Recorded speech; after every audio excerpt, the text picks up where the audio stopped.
It's the sound that makes every driver cringe. Kind of wince after you hear it. Kyle Kittrell heard it and felt it while hitting this pothole, since patched over, on I-270 and I-44 last month while driving to work. It was probably a foot deep. And that was just a really bad one where you kind of go Eeeee or whatever. As you can see, it's right here on the wheel. It tore a piece of Kyle's tire right off his car. It was so big you couldn't get around it.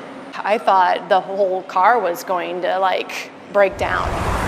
A week later, the pothole popped 2 of Tracy Poole's tires. I could have lost control of that car, and there was a tractor trailer by us, and I could have easily went into that head on. As Tracy pulled into a service station at the next exit, her boyfriend took this video. There are 2 cars there that hit the same potholes. There's another car right there that hit the same pothole. And they were just lined up in front of the road ranger waiting for wreckers to come get them.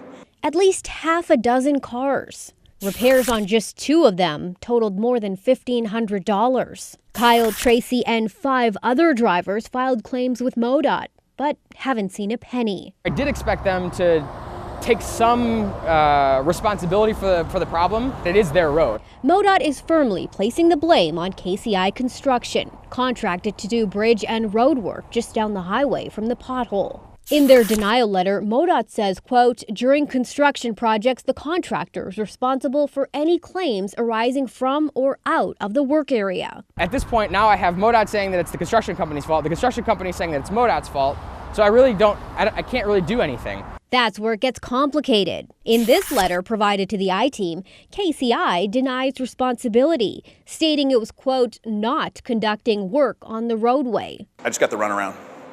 Just kept getting the runaround. After a number of unanswered calls and emails, we went to KCI in South County to get answers. The company's president, Tom Huster, tells me he plans to discuss the claims with MoDOT. A district engineer for Missouri's Department of Transportation told me over the phone MoDOT wants to make sure KCI is reviewing claims before denying them. They filled it, as you can see now. While KCI and MoDOT continue to point fingers, Kyle's ready to give up. Tracy is considering legal action.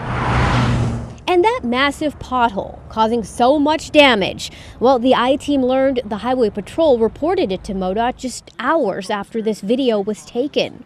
Just not soon enough to spare these drivers and their cars.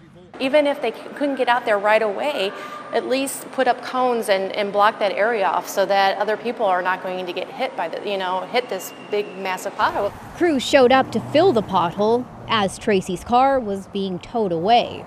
There's no reason they shouldn't have already been fixed. It was very dangerous.